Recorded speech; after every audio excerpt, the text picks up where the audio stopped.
ملت سره د طالبانو لخوا د تاوتریخوالي ډک چلن به بدې پایلې لري. دا چې طالبان څنګه ولې خپلې پښې په تبر وهي جزئیات یې همدغه ویډیو کې وګورئ او چینل هم سبسکرایب کړئ. شلمه پیړۍ د انقلابونو د پیړۍ په نامه یادېږي او وړاندوینه کیږي چې 21مه پیړۍ به هم د انقلابونو پیړۍ وي، خو د ټکنالوژۍ او مدرنیتۍ په پرمختګ د انقلابونو بڼه هم ورځ تر بلې په اوښتو ده. تاوتریخوالی تر انقلابه یا یو لوی بدلون وروسته د واکمنۍ ډلې لخوا پر ماتې ډلې پلي کیږي، ځکه چې د هانا آرند په وینا سیاست د قدرت د ترلاسۍ لپاره مبارزه ده او د قدرت تر ټولو لویه بڼه تاوتریخوالی دی.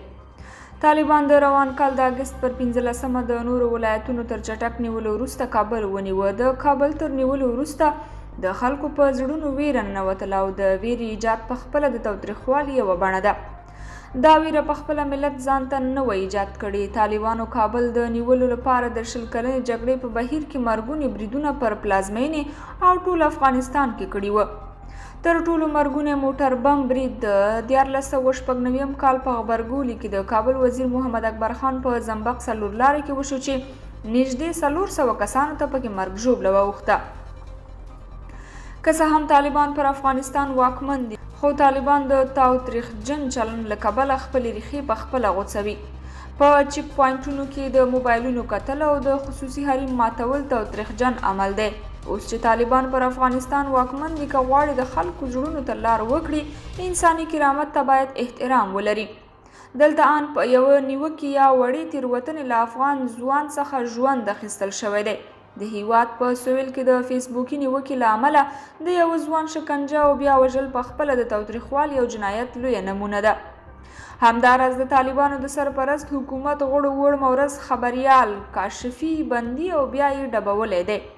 دوی لږ تر لږه په دې نږدې 4 میاشتو کې باید خپلو غړو ته له ولس سره د چارچلن لار ور وښایي.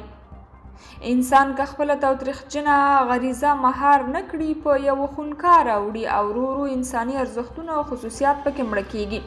په یوه شخص کې د انساني خصوصیاتو مړینه بل هغه ته د تاوان رسولو په معنا ده.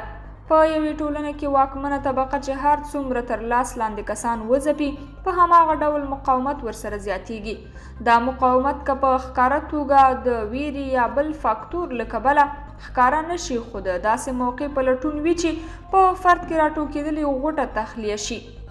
مستبده واکمنه ډله چې فردي ازادي وځپي، نو د بحث ځای تاوتریخوالی نیسي. داسې ډله ټولنه له سیاسي ازادۍ او د قدرت له عمل څخه راګرځوي، او کله چې دا محدودیتونه وضع شي، نه ټولنه مخکې تګ کوی شي او نه هم واکمنه ډله زیات عمر کوی شي. تاوتریخوالی او قدرت یو له بل سره پر یوه لار نه ځي. کله چې تاوتریخوالی زیات شي، د قدرت پر ضد پاڅونونه او مزاحمتونه زیاتیږي. که څه هم واکمن نظام د دغو مزاحمتونو غلي کول غواړي، خو دوه متضاد اړخونه یو بل نشي حل کولی.